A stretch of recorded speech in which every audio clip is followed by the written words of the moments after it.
Salut tout le monde, j'espère que vous allez bien. Aujourd'hui, on se retrouve dans une nouvelle vidéo pour tester la palette qui fait un petit peu parler d'elle en ce moment. C'est la palette de Indash, donc la marque Indash Cosmetics, si je dis pas de bêtises, ou juste Indash. Indash Cosmetics, c'est ça. Pour ceux qui ne connaissent pas, Indash, c'est un influenceur slash maquilleur très connu à Dubaï, dans les Émirats. Il est très connu internationalement, mais bon, il vient de là-bas. Il a toujours été très connu pour ses maquillages très beauté, très glam, avec une peau très jolie, jamais surchargée. Enfin, je vous conseille d'aller faire un tour sur son Instagram, c'est vraiment très beau ce qu'il fait. Il a toujours des magnifiques modèles, etc. En plus, je l'avais rencontré à l'occasion d'un événement Make Up Forever à Paris et il était très sympa en plus de ça. Et il a donc annoncé sa marque de cosmétiques il y a pas très longtemps et il a sorti du coup son premier produit qui est une palette. Donc le carton est noir tout simple avec marqué Indash juste ici. Donc on a un petit, je dirais après, leaflet. Et donc du coup vous avez la palette. Mais en fait elle n'est pas en carton classique, c'est un carton un peu grainé. Donc ça fait très quali, ça fait vraiment un objet. J'ai jamais vu ça pour une palette comme style de carton, donc c'est vraiment très quali. Vous avez du coup un miroir juste ici et du coup les tonalités. Donc comme vous pouvez le voir, on a 6 pannes mais avec 12 couleurs car les 6 pannes sont en dégradé, tout simplement les couleurs sont en dégradé et j'ai trouvé ça super innovant. Et ça lui correspond mais tellement bien, je trouve, comme palette. C'est vraiment quelque chose d'assez nude. On peut faire le teint, on peut faire les yeux avec. Et ça correspond, je trouve, parfaitement à son identité puis au style de maquillage qu'il fait. Donc comme je vous ai dit, vous avez un miroir juste ici. Le leaflet nous dit 6 pannes, 12 teintes avec des pigments pressés. On peut faire les yeux, les pommettes, les sourcils, les highlights et le contour du visage. Et vous pouvez acheter la palette du coup sur indash.com. C'est ce que j'ai fait. Je vais vous dire pour combien j'en ai eu au total parce que tout ceci m'a coûté la moitié d'un bras. La palette est au prix de 70 $, donc ce qui fait à peu près dans les 65 €, donc ce qui est un petit peu cher. Enfin, ce qui est cher. Enfin, un petit peu ce qui est cher. J'ai eu pour 15 $ de frais d'envoi. J'ai pris la livraison classique. Et, attention, les douanes, j'en ai eu pour 38,50 € de frais de douane. Donc, la palette m'a coûté la maudite somme de 120 €. Voilà. Donc, si, c'est très cher. C'est très cher. Mais je me suis dit, voilà, j'ai envie de le soutenir parce qu'en plus, j'aime bien ce qu'il fait. Je trouve que c'était assez différenciant et c'est assez innovant ce qu'il a voulu proposer. Donc, je me suis dit, je vais soutenir et je vais vous en faire une revue tout simplement. Donc la palette Made in Italy 100% vegan avec des pigments pressés. Donc du coup on va tester sans plus attendre la palette. C'est parti. On va se concentrer sur les yeux parce que comme vous pouvez voir mon teint et mes sourcils sont déjà faits, mais je vais quand même tester après pour le blush. Je vais commencer par poudrer du coup mon arcade sourcilière avec le fard Lines, donc le fard blanc de la palette.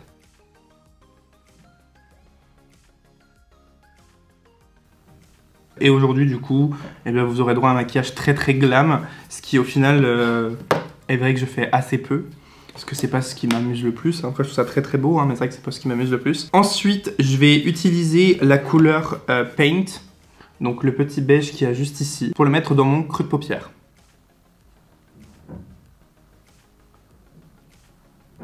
Bon, alors cette teinte elle est quand même assez claire, c'est-à-dire que sur ma peau, en fait, cette teinte aurait très bien pu servir pour poudrer mon arcade sourcilière, parce que vous voyez, on ne voit pas. Bon. Peut-être que la couleur tan, juste ici, serait un peu plus foncée et se verra mieux. Ben, c'est aussi super léger, hein. T'as eu dépensé 120 € dans une palette qui n'est pas terrible. Ou alors c'est plus pour le bronzer, je sais pas, mais... Bon, je vais essayer fil. Je vais réussir à trouver une teinte pour mettre dans mon creux de paupière. Le marron qui est juste ici. Ah, voilà.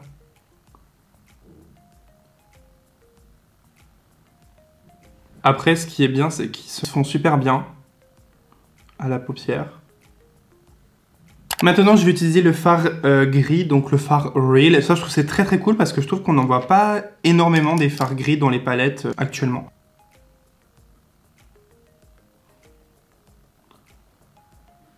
Et en fait, on va reproduire le dégradé du pan en fait sur l'œil. Donc j'hésite pas un peu à repasser dans mon brun. Mais ce fard, je le trouve pas très pigmenté. Bon, après, plusieurs passages y marquent. Mais c'est une belle couleur. Et je trouve ça malin d'avoir mélangé ces deux teintes dans le pan. Parce que ça va très bien ensemble. C'est très sympa. Ce que je vais faire, c'est que je vais faire un cut crease. Voilà, maintenant, une fois que mon cut crease est fait, je vais appliquer du coup le fard wet. Donc celui-ci, le beige, là où j'ai fait le cut crease quoi.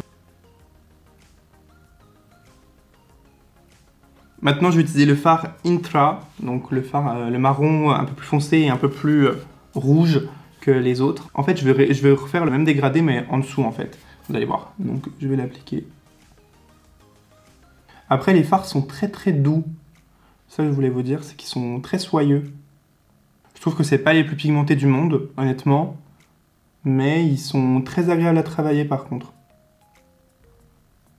Et maintenant je vais continuer du coup avec l'autre côté de mon pinceau, je vais pas m'embêter, et je vais prendre le fard le plus foncé, donc le noir, et je l'applique ici. Et du coup ça va me permettre de faire le lien. Bon, je crois que je vais devoir repasser sur ma ligne beige, je suis un peu dégoûté parce que j'ai fait un peu n'importe quoi là. Par contre ce qui est bien c'est que vous pouvez prendre le milieu de votre fard pour... Enfin le milieu du dégradé de votre panne pour faire la transition entre vos deux couleurs. Parce que ben c'est fait exprès donc ça c'est plutôt pas mal.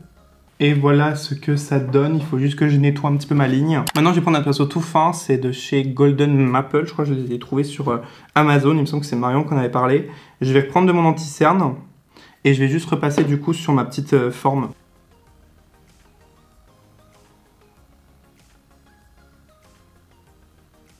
Voilà, et il faut vite vous dépêcher de prendre un autre petit pinceau et repasser par-dessus avec le fard beige pour pas que ça vous fasse des traces. Et là, je suis en petit dilemme parce que je sais pas si je me fais un ras des cils inférieur ou non. Peut-être un petit truc marron léger. Je vais reprendre le fard fil. Et je vais mettre le fard gris Real. Comme ça, je reproduis un peu ce que j'ai fait en haut. Mais ça reste moins intense que le noir. Bon, alors au cas où j'ai eu un peu de chute pendant tout le travail de mes fards, mais pas non plus énormément. Je vais d'ailleurs un peu me recoudrer parce que là, je luis, hein, littéralement. Vous n'avez tellement pas l'habitude de me voir avec les yeux foncés comme ça, même moi j'ai pas vu, ça fait tout bizarre. Je vais me rappliquer un petit peu de blush avec du coup la palette. Je vais mélanger Boy et Wonder.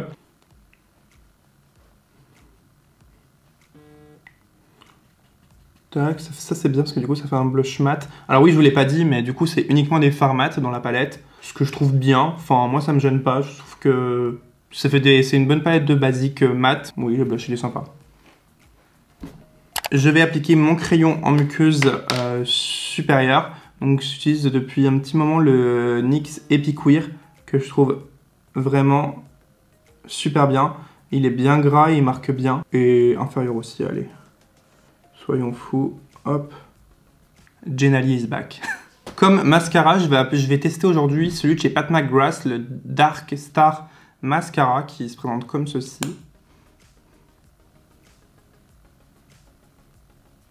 Bah, il a l'air de donner pas mal de volume. Bon après moi vous savez les mascaras, aucun mascara ne me fait des cils de ouf parce que tout simplement je n'ai pas de cils à la base. Donc les pauvres mascaras ils peuvent pas faire leur preuve avec moi. J'ai appliqué mes faux cils et mon rouge à lèvres. Si jamais mon rouge à lèvres c'est celui que j'ai mis dans la dernière vidéo. C'est le Ashton de Anastasia Beverly Hills. Il est génial, c'est les liquid lipstick vous savez. Et voilà. Alors, j'aime beaucoup mon look, je le trouve très sympa. Bon après c'est vrai que j'ai pas l'habitude de me voir avec les yeux aussi foncés mais ça change, c'est pas mal. Maintenant, est-ce que je recommande cette palette ?